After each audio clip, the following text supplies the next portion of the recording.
오늘도 주님의 평화가 여러분과 함께 하시기를 주님의 이름으로 축원을 합니다.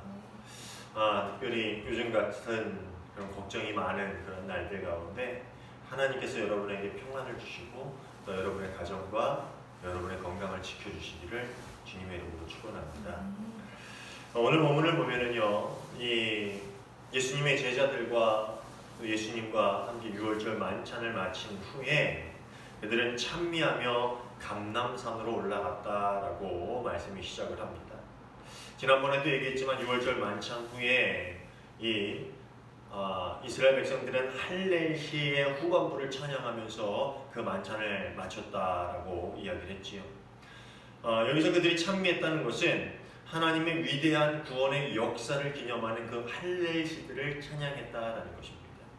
유월절을 통해서 그들은 다시 한번 하나님의 그 역사를 찬양하며 또 앞으로 그들에게 일어나게 될 하나님 나라에 대한 큰 부푼 소망과 기대를 가지고 있었을 것입니다. 아마 그런 기대를 가지고 하나님을 찬양하며 예수님과 함께 감람산으로 올라갔겠지요.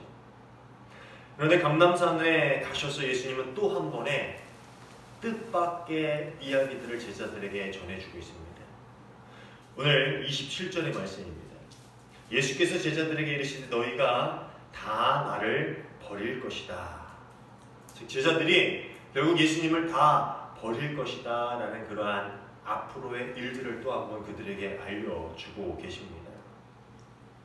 여기서 버리리라 라고 기록이 된 헬라어는 이 동사 스칸달리조라는 헬라어에서 유래가 됐는데 이 말은 걸려 넘어지다, 실족하다 라는 뜻을 가지고 있는 단어라고 합니다.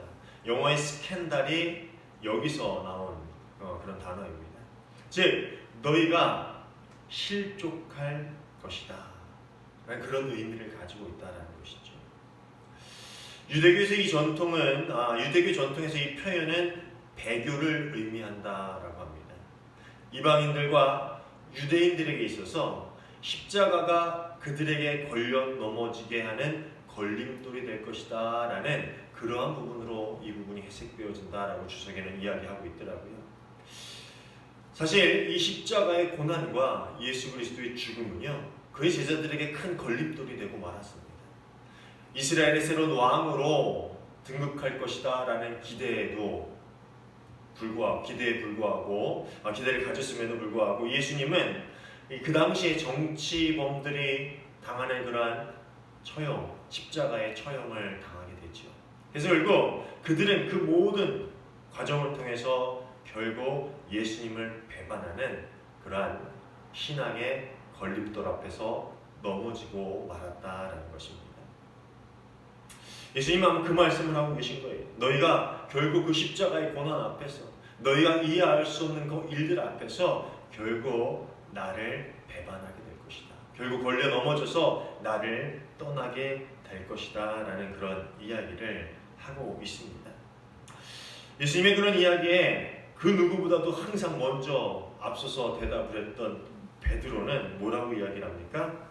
주님, 다 예수님을 버릴지 몰라도, 모두가 실족할지 몰라도, 모두가 걸려 넘어질지 몰라도 저는 그러지 않겠습니다 라고 이야기합니다. 참 베드로는 언제나 이 말이 빠른 사람인 것 같아요. 항상 예수님이 무엇을 물어보실 때나 예수님이 어떤 말씀을 하셨을 때 항상 먼저 나서서 대답하고 먼저 나서서 이렇게 호언장담하는 것을 보면은 참 말이 빠른 사람인 것 같습니다. 그리고 이 베드로가 그렇게 이야기하는데 예수님은 또 한 말씀을 하시는데 진실로 내게 말하는데 오늘 밤 내가 닭이 울기 전에 나를 3번 부인할 것이다. 나는 결코 주님으로 인해서 실족하지 않겠습니다 라고 말하는 그 베드로에게 아니다, 너는 나를 3번 부인하게 될 것이다 라고 이야기하고 있다는 것이죠. 그러나 베드로는 이 말을 부인합니다. 아닙니다. 지금 내가 주와 함께 죽는 한이 있더라도 주를 부인하지 않겠습니다. 그리고 그 주변에 있었던 제자들도 이 베드로의 말을 쫓아서 그렇게 예수님께 호언장담을 하고 있습니다. 아마 예수님이 십자가의 고난을 당하시는 그때에 이 제자들이 어떻게 할지를 다 알고 계셨을 것입니다. 그래서 이런 이야기를 제자들에게 들려주시는 것이지. 그러나 제자들은 결국 그것을 인정하지 않고 아닙니다. 절대 그러지 않습니다. 제가 주님을 절대 배반하지 않습니다. 라고 이야기하죠. 그럼에도 예수님은 그들의 앞으로 행동을 비난하거나 호통치며 혼내지 않으시면서 이런 말씀을 하십니다. 28절입니다. 그러나 내가 살아난 뒤에 너희보다 먼저 갈릴리로 갈 것이다. 오늘 본문을 계속 묵상하면서 그런 생각을 했어요. 자신을 배반할 것을 아는 그 제자들 앞에서 그들을 바라보면서 예수님은 한 번이라도 그들을 혼내거나 당부하고 싶은 그런 마음이 들지 않으셨을까? 아니 그들을 좀 비난하고 어떻게 보면 좀 원망 섞인 말을 좀 하고 싶은 그런 마음이 들지 않았을까? 그런데 예수님은 그런 말을 하기보다는 너희가 나를 배반하겠지만 내가 다시 살아난 그 후에 나는 너희보다 먼저 갈릴리로 갈 것이다 라는 그런 이야기를 하고 있다는 것입니다. 오늘 말씀을 준비하면서 마가복음 14장의 이 부분만 보기에 너무 아쉬운 부분이 있었어요. 결국 예수님의 예언대로 제자들은 예수님의 십자가 비난 앞에서 뿔뿔이 흩어지게 되고요. 또 예수님의 예언대로 베드로는 예수님을 3번 부인하고 또 예수님을 저주하는 일을 마다하지 않습니다. 사실 성경에서 제가 제일 좋아하는 인물이 베드로거든요. 제 영어 이름도 피터라고 이름을 지었는데 베드로는 초대 교회의 지도자였죠. 가장 높은 위치에 있던 사람입니다. 그럼에도 불구하고 이 초대 공동체가 썼던 성경에는 그 초대 공동체의 가장 높은 위치에 있었던 이 베드로의 실수들을 고스란히 우리에게 전해주고 있습니다. 저는 사실 베드로가 이런 모습들이 있었기 때문에 이런 베드로의 모습들이 우리에게 전해졌기 때문에 베드로를 가장 좋아하는 편입니다. 사실 그래요. 베드로의 모습 가운데서 우리의 신앙의 모습을 보기 때문입니다. 우리는 늘 우리가 완벽할 것 같이 우리는 결국 넘어지지 않을 것 같이 장담하고 주님 앞에 나오지만 결국 십자가의 고난 그보다도 훨씬 더 작은 고난과 작은 시험 앞에서 이 베드로와 같은 모습을 보이고 맙니다. 그런데 예수님은 늘 우리 앞에서 그렇지만 내가 너희를 위해서 늘 다음 예비한 자리에서 너희를 기다리고 있겠다라고 이야기해 주고 계시는 것 같습니다. 오늘 28절의 말씀이 바로 그런 말씀입니다. 우리 요한복음의 말씀도 같이 읽었는데 이 말씀대로 부활하신 후에 예수님은 제자들보다 먼저 갈릴리에 가셔서 그 배반에서 뿔뿔이 흩어졌던 제자들을 만나시고 또 특별히 오늘 호언장담했던 베드로를 위해서 특별한 그런 일을 하나 준비해 놓고 계십니다. 제가 어린 시절에 참 가난한 삶을 살았습니다. 고기 먹는 게 소원일 정도로 참 힘든 그러한 어린 시절을 지냈는데 그 당시엔 계란 외에는 이렇게 뭔가 단백질을 보충할 만한 뭔가를 먹어본 적이 없었던 것 같아요. 그래서 참 힘들고 어려운 그 시절에 좀 반항도 많이 하고 한 번은 가출을 한 적이 있었는데 꽤 오랜 시간 가출을 했던 것 같습니다. 그리고 그 오랜 시간 가출이 끝나고 결국 집에 돌아와야 되잖아요. 어디 갈 수가 없으니까 돌아왔는데 근데 돌아오면서 할머니 얼굴 보는 것이 너무 좀 겁났습니다. 두려웠어요.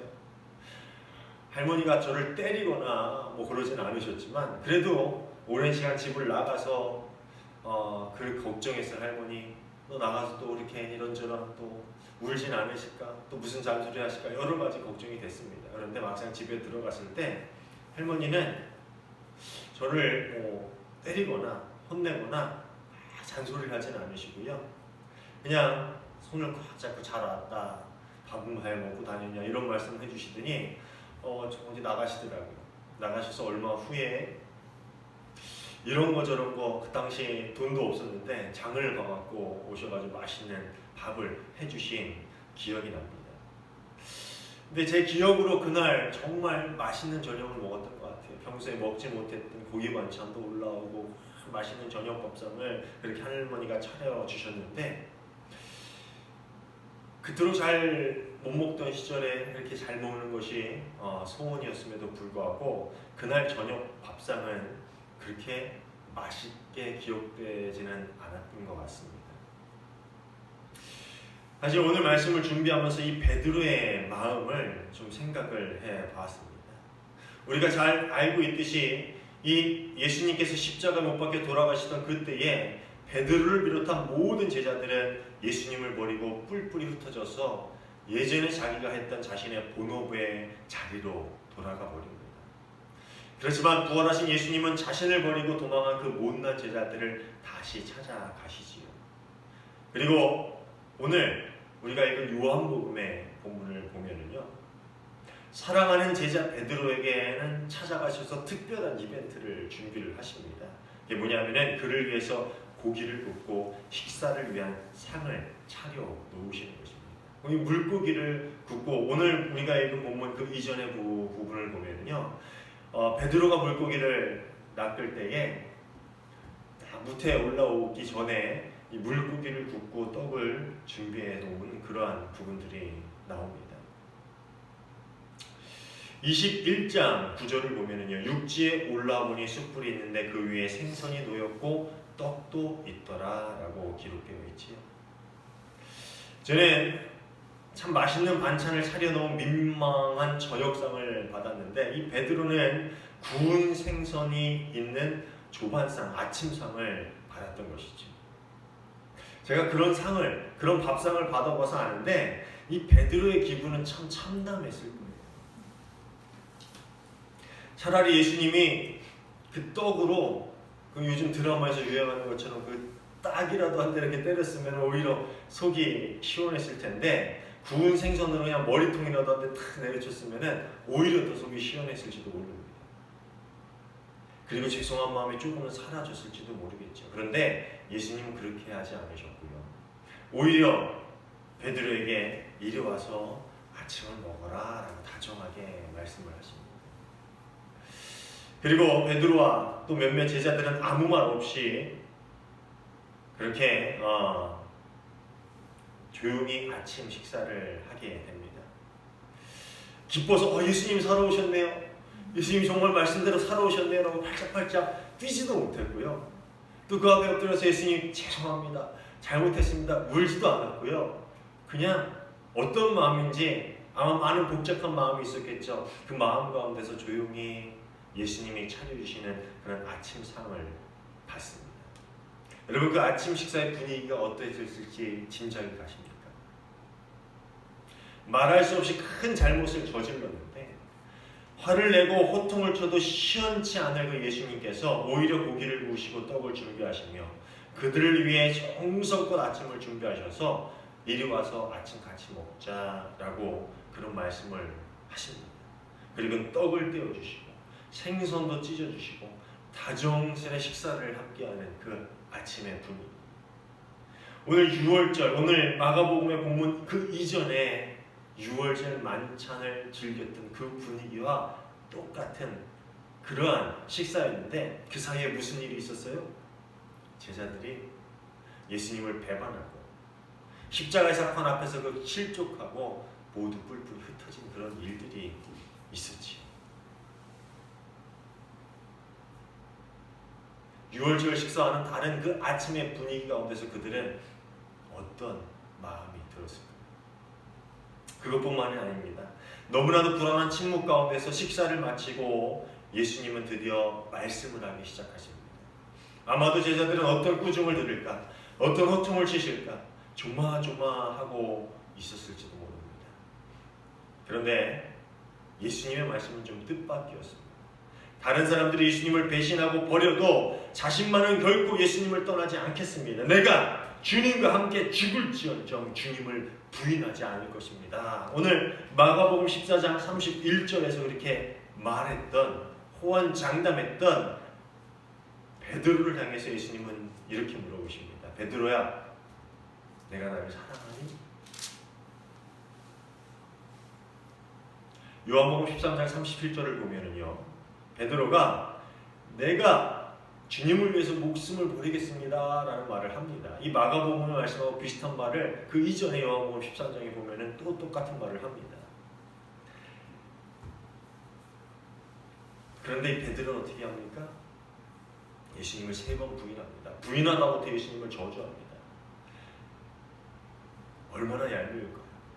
그 제자들, 그 베드로를 보는 그 예수님의 마음은 얼마나 얄밉고 얼마나 좀 그럴까요? 물론 죽음을 두려워하지 않을 사람이 얼마나 있겠습니까마는 그래도 자신을 위해 목숨을 버리는 예수님을 눈앞에 두고 3번이나 부인하고 또 예수님을 저주하는 그 모습을 보시던 예수님의 마음은 과연 어떠했을까라는 생각을 해봅니다. 제가 고등학교 다닐 때 친한 친구가 있었어요. 덩치가 정말 좋아서 학교에서 웬만하면 건드릴 수 없는 그런 친구였는데 저는 짝으로 지냈기 때문에 상당히 친하게 지낸 그런 친구였습니다. 이름도 아직 기억나는 이원이라는 친구인데 나는 시험 보는 날인데 이 중국어를 제2 외국어로 배웠는데 중국어를 시험 보는 날이었습니다. 그 친구가 이제 공부를 안 했는지 공부 잘하는 애한테 이 쪽지를 좀 전해줄 것을 좀 부탁을 했고 저는 이제 짝이다 보니까 비장한 마음에 그 쪽지를 내가 잘 전달해 줘야겠다라는 생각을 해서 그 앞에 제가 제 쪽지는 아니고요.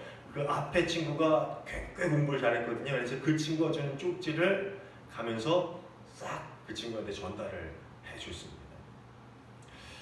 근데 걸렸을까요? 안 걸렸을까요? 결국 그 쪽지가 걸리고 말았습니다. 걸리고 말았어요. 그러니까 누가 이걸 쪽지를 줬냐 물어볼 거 아니에요. 물어볼 거예요. 근데 그 친구가 처음에 대답을 안 했어요. 처음에 대답을 안 하다가 그 쪽지에 답이 이제 적혀 있는 거를 딱 답안지를 낸 친구 있죠? 그거를 비교해 보는 거예요. 그러니까 누가 걸리겠어요? 당연히 저는 아니고 그 공부 잘하는 친구가 딱 걸린 거예요. 답이 똑같으니까 딱 걸린 거예요. 거기서 그 친구가 결국에는 사실 걔가 준 게 아니고 내가 줬습니다. 그냥 제 이름을 거기서 불었습니다. 그래서 끌려가서 얼마나 많이 맞았는지 몰라요. 그러면서 참 안타까운 게 나는 남의 거를 전달해 줬는데 내 걸 준 것도 아니고 그 친구를 위해서 해줬는데 그러면 내 이름을 그렇게 불다니 얼마나 미웠는지 몰라요. 그렇게 둘이서 한참을 맞고 교실에 들어와가지고 짝이잖아요. 같이 옆에 앉아있는데 그 분위기가 어땠는 줄 아세요? 엄청 어색했습니다. 그 친구는 저한테 미안해하고 저는 그 친구를 쳐다보고 싶지도 않고 그냥 보기만 해도 한 대 패고 싶은데 덩치는 크니까 패지도 못하겠고 뭐 그런 마음으로 한참 앉아있었던 기억이 납니다. 사실 누군가가 나에게 어떤 서운한 일을 했을 때 나에게 좀 해코지를 했을 때 우리는 어떻게 합니까? 나를 화나게 하면 더욱더 큰 공격으로 대응하거나 아니면 그 사람에게 서운한 마음을 표현하거나 아니면 그 사람과의 아예 관계를 끊거나 뭐 그런 식의 반응을 하지요. 그런데 자신의 목숨을 주었음에도 자신을 배반하고 도망한 베드로에게 예수님은 어떤 화도 내지 않았습니다. 오히려 아침상을 차려주고 고기를 구워주고 그리고 더 나아가서 그에게 그렇게 묻습니다. 내가 나를 사랑하니? 저는 너 나 사랑하니? 라는 예수님의 질문 속에서 베드로를 향한 예수님의 고백의 메시지를 들을 수 있었습니다. 베드로야, 내가 너 사랑하는 거 알지? 너 많이 부끄럽고 많이 괴롭지? 너 많이 힘들고 아프지? 그렇지만 괜찮아. 걱정하지 마. 내 사랑의 정도가 어떻든 그냥 나를 사랑한다고 말하면 돼. 그냥 그 고백만 있으면 돼. 왜냐면 내가 너를 사랑하니까 널 위해서라면 다시 죽을 수 있을 만큼 너를 사랑하니까 그냥 너는 나 사랑한다고 말하면 돼. 저는 너는 나를 사랑하니? 라는 그 예수님의 말씀 속에서 그 예수님의 마음이 담겨 있는 것 같이 느껴졌습니다. 이것이 제자들을 대하는 예수님의 방법이었죠. 자신도 많이 속상하셨을 텐데 참 하실 말씀이 많이 있었을 텐데 아무 말 안 하시고 오히려 나를 사랑하지? 라고 물으시면서 그 질문 속에 있는 자신의 사랑으로 미안하고 속상하고 부드럽고 찢어질 듯한 그 아픈 베드로의 마음을 치유해 주시는 것이죠. 아마 마가복음을 다시 돌아와서 보면은 다 예수님을 부인해도 내가 죽을지언정 예수님을 부인하지 않겠습니다 라는 그 베드로의 호언장담 앞에서 예수님은 결코 그가 믿거나 그가 싫거나 그를 혼내고 싶은 마음이 들지는 않았을 것 같아요. 그래, 네가 나를 배반할지 모르지만, 아니 앞으로 배반할 것이지만 그럼에도 불구하고 나는 너의 그 고백이 좋다. 그래서 부활하시고 나서 베드로에게 그렇게 물어보신 것 같아요. 너 여전히 나 사랑하지? 너 여전히 나 사랑하지? 베드로야, 너 여전히 나 사랑하지? 3번이나 예수님은 베드로에게 다시 한번 그 말씀을 물어보셨다라는 것이지. 가끔 보면 우리는 너무나도 구약적인 삶을 살아가고 있는 것처럼 보입니다. 레위기 24장 20절을 보면 이런 율법이 나오죠. 상처에는 상처로, 눈에는 눈으로, 이에는 이로 갚아라. 남에게 상해를 입힌 그대로 그에게 그렇게 해라. 우리는 신앙이 참 연약하다가도 이런 구약의 율법은 참 신앙이 강한 것 같아요. 그렇죠? 누군가 우리를 공격하면 곧바로 반격해서 내가 아픈 것만큼, 아니 그보다 더한 것만큼 상대를 아프게 해야 직성이 풀리는 그런 삶을 살고 있는지도 모릅니다. 상처를 준 이에게는 상처로 갚고 눈물을 흘리게 한 이에게는 똑같이 눈물을 흘리게 만들어야 하며, 나를 비난한 사람을 위해서 열심히 그를 비난하면서 다녀야 손해 입은 기분이 보상을 받는 것 같습니다. 그런데 그것이 예수님께서 우리에게 가르쳐 주신 올바른 삶의 모습일까요? 마태복음 5장 38절은 우리에게 율법에 대한 예수님의 새로운 명령을 가르쳐 주고 계십니다. 눈은 눈으로, 이는 이로 갚으라 하였다는 것을 너희가 들었지만 나는 너희에게 말한다. 악한 자를 대적하지 말아라. 누구든지 내 오른편 뺨을 치거든 왼편도 돌려대며 또 너를 고발하여 속옷을 가지고자 하는 자에게는 겉옷까지 가지게 하며 또 누구든지 너를 억지로 오리를 가게 하거든 그 사람과 심리를 동행하고 내게 구하는 자에게 주며 내게 꾸고자 하는 자에게 거절하지 말아라. 한마디로 말하면 나를 화나게 하고 아프게 하고 슬프게 하고 근심하는 자가 있다면은 그 모든 것을 내 안에서 신앙으로 소화해서 그것을 사랑으로 갚아줘라 라는 그러한 이야기를 하고 계신 것입니다. 그리고 그 가르침대로 예수님은 예수님을 배신하고 떠나갔던 베드로에게 누구보다도 더 예수님의 마음을 쓸쓸하게 하고 아프게 했던 그 베드로에게 어떤 꾸중이나 호통이나 비난이 아닌 사랑을 이야기하시면서 그 사랑의 고백을 요구하시면서 베드로에게 귀한 사역을 맡기고 있는 것입니다. 사랑하는 여러분, 우리는 수없이 예수님을 배반하고 때론 모른 척해서 그 마음을 아프게 하고 눈물 흘리게 만들지만 예수님은 우리의 삶으로 찾아오셔서 우리에게 은혜의 상을 차려주시고 우리를 사랑한다라고 속삭여주고 계십니다. 그리고 베드로에게 말씀하신 것처럼 부족한 우리에게도 너무나도 중요한 사역을 맡겨주시고 계세요. 내 양을 먹여라. 이것이 바로 예수님의 사랑이라는 것입니다. 성경에서도 말하듯이 사랑은 모든 것을 믿고 모든 것을 바라고 모든 것을 견딥니다. 베드로를 사랑하신 주님은 오늘 우리도 끝까지 사랑하셔서 그렇게 이야기하고 계십니다. 내 믿음이 약한 것 내가 다 알지. 그렇지만 내가 너와 함께라면은 그런 것은 전혀 문제가 되지 않는다. 지난 모든 일은 다 괜찮으니까 아무런 걱정하지 마라. 단 한 가지만 나에게 이야기해 줄 수 있겠니? 나를 사랑하니? 내가 너를 사랑한 것처럼 너도 나를 사랑하니? 네가 배반하기 전에 그 호언장담했던 그 호언장담을 지금도 해줄 수 있니? 또 앞으로 어떤 일들 앞에서 네가 넘어질지 모르지만 그때 다시 일어나서 나에게 말해줄 수 있겠니? 나를 사랑하니?